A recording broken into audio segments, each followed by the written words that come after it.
What's up, y'all? It's me, it's your boy Asmongold, and today we're going to look at the latest Fury build in the Warlords of Draenor beta. Now, obviously a lot of stuff is probably going to change between now and live, but I figured I'd show you guys pretty much what's going on here. I think this is more of a finalized build than it was before. First thing you're going to notice here is the talents. The 45 talents are different. Now, Unquenchable Thirst is really good. It makes Bloodthirst not have a cooldown, and so that's amazing because it means you'll never not be enraged if you're playing correctly, and you don't really have to worry about RNG, which is also kind of attached to enrage. The Furious Strikes makes your Raging Blow cost 10 less rage. It's terrible. And Sudden Death gives you free executes on a proc that's 10% off your melee swings. It kind of sucks too. It's not really that good.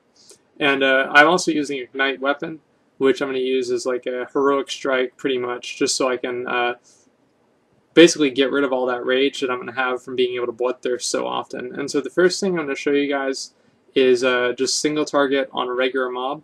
And the first thing you see, obviously, it's pretty much the same. Right now, actually, well, first let me explain one thing.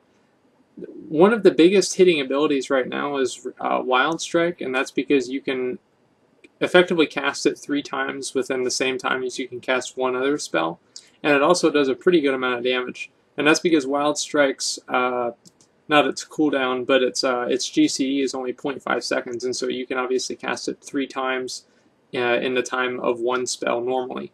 And so as you guys can see here, the differences between the rotation on live and the rotation now is that obviously you want to try and Colossus Smash and have Wild Strikes up, because Wild Strike is going to be your highest damage within Colossus Smash, just because of how many of them you can spend.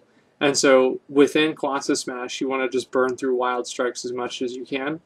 Outside of Colossus Smash, you pretty much want to do Wild Strike whenever it's procced, and outside of that, you want to use Raging Blow whenever that's up, and use Ignite Weapon to prevent rage caps.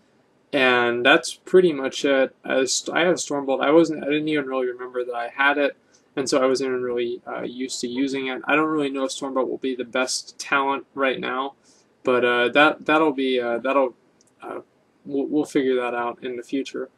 Stormbolt still does a lot of damage, obviously, but it's not as powerful as it is on live. I think it's on live it does 500% damage, and on here it does, I think it's like 240% or something like that.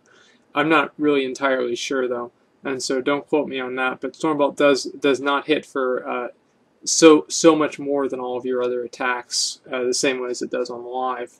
And anyway, so some other changes that there are is obviously you don't have Heroic Strike normally, and so if you don't have Ignite Weapon, there's going to be almost no way for you to really get rid of all this rage except through Wild Strike. And I personally don't really like the mechanic. My opinion on the whole thing is that I really like not having Bloodthirst, not having a cooldown. But at the same time, there are some things that I don't like about it. But we'll see kind of how that turns out. But I do like it a lot because Fury is very RNG right now. Except whenever you're crit capped, and that's only like 0.01% of the warrior population. And so I think this will kind of help people balance out their DPS and not just get fucked by bad luck. Next thing we're going to do here is I'm going to show you guys some AoE damage. They brought back Meat Cleaver, which I was really glad about. If you guys don't remember or didn't see, I made a video about that actually. And Ignite Weapon, I don't have any glyphs in here, but there's a glyph that turns Heroic Strike into Cleave. It just Heroic Strike hits 2 targets, real simple. And what makes that good is because Ignite Weapon is considered as Heroic Strike. And so right here, I'm going to show you guys just regular AoE DPS without AoE talents. And after this, I'll show you guys AoE DPS with AoE talents, and it's significantly better. And so again, Meat Cleaver remains the same.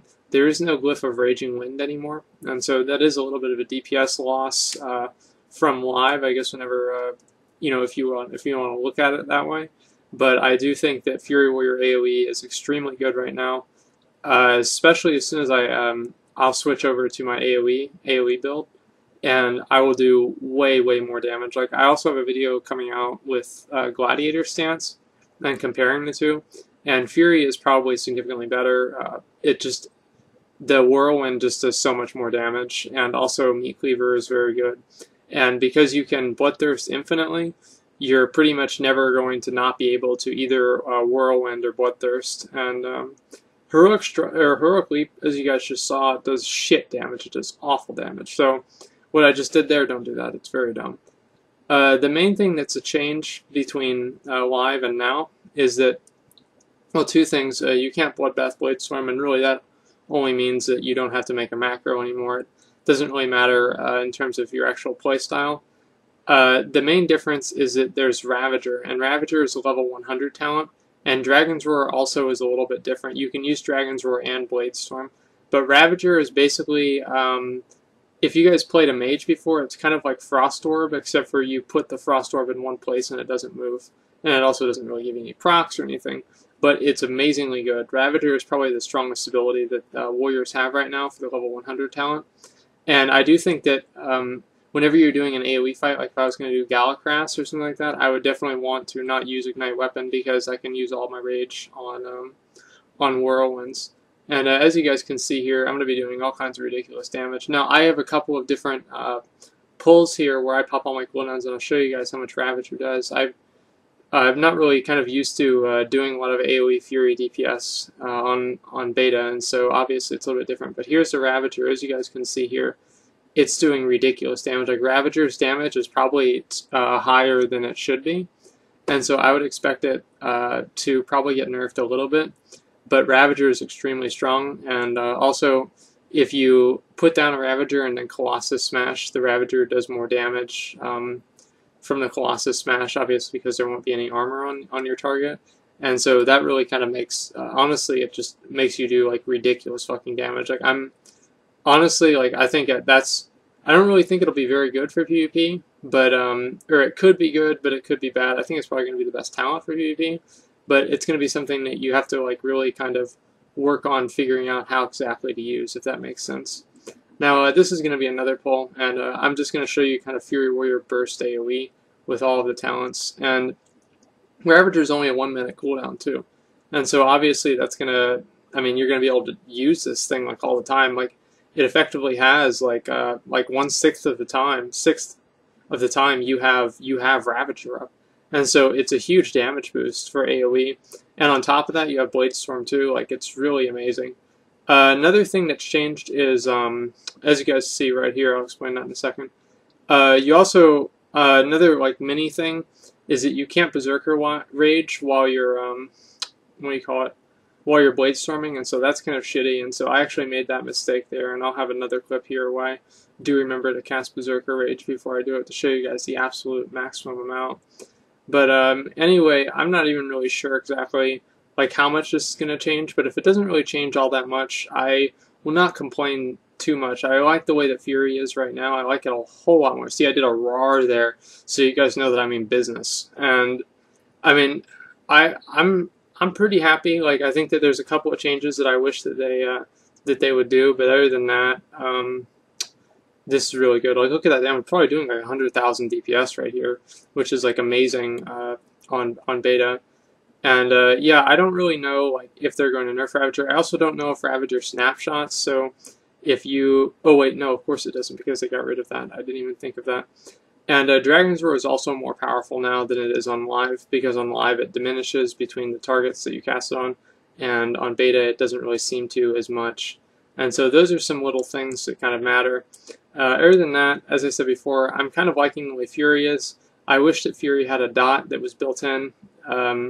But I can see why it doesn't, and if I was able to trade the dot for just stronger, solid damage, I would not complain too much at all.